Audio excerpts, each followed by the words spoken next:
Hi, my name's Elinor Silverstein, and I'm here to interview Matthew Silverstein. It's nice to meet you. Nice to meet you, Matthew.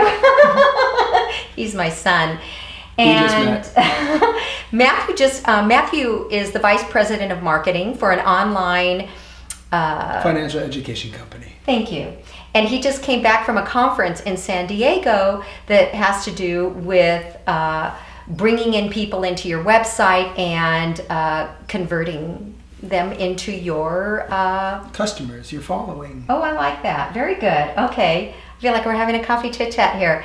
So, Matthew, you know about the Feldenkrais method so much, and Moshe used to say, or had of his many sayings, was part of what we do is about making the impossible possible, the possible easy, and the easy elegant. And I think one place that we sometimes struggle with is where we are very elegant at is in teaching awareness through movement and observing people and helping people and giving great functional integration lessons. But the place that we're never taught and trained in are the business skills, and especially with the new work of working online. So I have seen that a few practitioners, I'm very excited, are starting to do things like create websites, and many have websites, and they're trying to bring people into their websites, and they're offering how to sign up for their awareness through movement classes on websites. They may even be able to do billing on their websites. But I'm also excited to see that a few practitioners are starting to create webinars, seminars, and other kinds of workshops on their websites or with their blog posts. So I'd like to ask you some information. I think just a few things really is, one is, how can we not depend on somebody else for a list and create our own list easily? And how do we put that on there? And how do we bring the people to our site? And I think a couple of the business pieces on there about how do you charge people and things like that. So can we start with the first one? Absolutely, yeah, absolutely. Because before we get to some of the technicals and the cool tools that I can share, and I have a handful of those, and without going in depth on those, we can list those out on your blog after this video as well. But as Moshe talks about going back to the fundamentals, I remember one of his books that I read talked about when was the last time that you got on the floor and did a somersault. It was something that we could all do as kids that were fundamental. But we continue to grow and age, and sometimes even as marketers, we forget to go back to the fundamentals. And that's one of the first places that we want to start. You want to build a list, that's great. What you want to think about before we get to the tactics of that is how to build a following. Every great leader who ever inspired a revolution or a movement built a following. We have Gandhi and Moses and Jesus and Paul Revere. Now, Paul Revere had a following. Jesus and Paul Revere, okay. Yeah, they both had very similar hair. One had shorter hair than the other. But I think it was Malcolm Gladwell that talked about how did Paul Revere wake up an entire countryside to say that the British are coming, because there was another guy on the other side of town who did the same thing but didn't wake and rally anybody up. Right. We want to look at rapport and being a celebrity authority.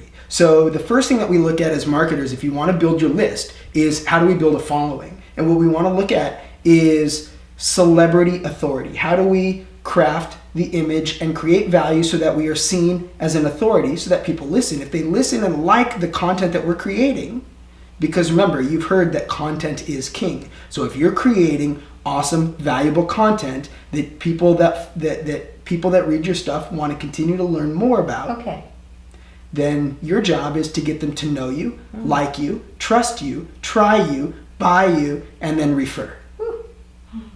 Know, like, try, trust, buy, and then refer. Fantastic. That's like the buyer life cycle. So we start by how do we create authority, create awesome content, and show results. If you have happy customers, show pictures of your clients. One of the things that I think that you do very well is you post YouTube videos of you and the kids that you work with rolling around on the floor. In a way, that's kind of a testimonial, but if you can show transformation, that's even better. But if you can show happy customers, that's excellent. One of the guys we saw speak this past weekend at the marketing conference his name is Kevin Harrington, and he was basically like the as seen on TV guy. for years. He basically created that industry from Tony Little, the Gazelle, and all of those people, the knives guy.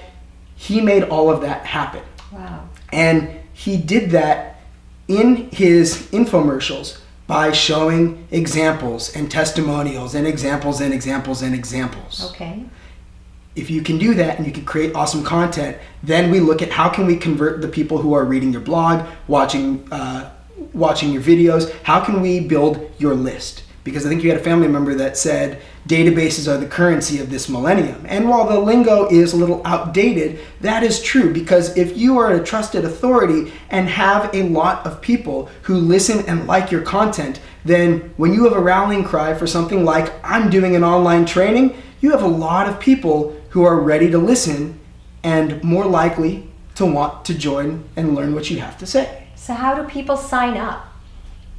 So how do people sign up? What does that look like on my website or my blog? On your website, there are going to be a couple of different ways. One is your blog. That's a place where people go to read, right? So you want to convert visitors into email addresses. And how do you do that? I know that doesn't sound very human, but what we want to do is get them to join your list. And that's the idea. Wow, the content's so great. I want to stay updated with more information. So what you do at the end of every one of your blog posts, have some sort of call to action. Hey, I hope you liked the blog post. What did you think? Leave some comments down below. Or if you like this, join our email newsletter here and have your join newsletter opt-in right there at the bottom or on the right-hand sidebar. So opt in to join our newsletter so you can stay updated. You're really going to love what we have coming next. Is there another way that's a non-offensive way to have it show up on my site for people to sign in? Offensive having something on the sidebar? No, offensive of, you know how sometimes they flash right over the whole top of the screen and then I can't read what I'm reading. Oh, so actually that does work as a conversion tactic. It's called an exit overlay. It's different than a pop-up, but you can Google it, an exit overlay, and there are different software plugins that are free if you have WordPress, for instance, that allow you to use them. Okay. And studies of different marketers have tested that and seen that if you have an offer show up 30 seconds into the person reading, you can get people to opt in. But let's say that's offensive. You can set something like that so that it only shows up if the person is going to leave the page. Nice. Not something you've seen as an exit pop where you go to leave the page and it makes you stay on the page. This is different. This is just hey, we noticed you're leaving. Would you like these free series of video lessons that we put together on the gut-brain connection? Enter your email address and get instant access to the videos now. Okay, great. Good. We see when we do something like that on our website that 1 in 10 people who's leaving our website opts in, which is a pretty good conversion rate for people who didn't want to do anything else on our site in the first place. So that's another way. But let's say that you're putting together something called a lead magnet. And we talked about a lead magnet as packaging 4 videos together or doing a guide that you might save as a PDF or a webinar that you have people sign up for. Create something called a landing page. That is a web page that is specifically dedicated to that free offer. Opt in or register for my webinar. You have a great headline. You have a little bit of body text, maybe a few bullets as to why, and the less information you ask from the people, the more people that are going to opt in. If you say, hey, download this PDF and you're asking for 15 forms and what color is your hair, it's too much. Yep, less is more. How do we create it so that, let's say we're creating a webinar and how do we charge them? Where does that show up? Is there some kind of software program for that? And is it easy for someone like me to set up? So webinars, the old best known webinar system out there is called GoToWebinar, put together by Citrix GoToMeeting. I think that's the name of it. But they're not the best. They're old and clunky and they're pretty expensive too. And what I like to look for is how can we broadcast a webinar or something very similar to that and invite people to it without having to pay a bunch of money to do so. Great. One of the things that I would encourage you guys to look at is Google Hangouts. It's a free software put together by Google where you can stream if you have a webcam. You could stream your lesson. It's almost like Skype, but a one-to-many thing. Now, I think it might have a limit to how many people can be on it. But there are other softwares that you can plug in. It might be about 10, but there are other softwares that you can pair up with it that will make that unlimited. So let me ask you a question. If somebody who's on the receiving end who doesn't have a Gmail account, will they be able to listen to it on Google Hangouts? Now with Google Hangouts, the answer is yes, because your video, if you want to do this for free, for instance, your video can broadcast live through your YouTube channel, which is pretty cool. Ooh. It's totally cool. Now maybe you wanted people to register first so you can embed that YouTube video live streaming on your website. But it's essentially live streaming through YouTube, which is really cool. But if you want to charge for it, there are other tools that you could plug in as well that will allow you to charge for it, to make it really easy. And we like can. What? One of them is called Webinar Hangouts on Air, I believe. Oh, yeah. That might be the name of it, but I'll double check and we'll post it to your blog as well. Okay. But there are other tools that allow that, and lots of tools that are coming out that allow you as a practitioner or as an educator or as a teacher to sell an educational course online as well.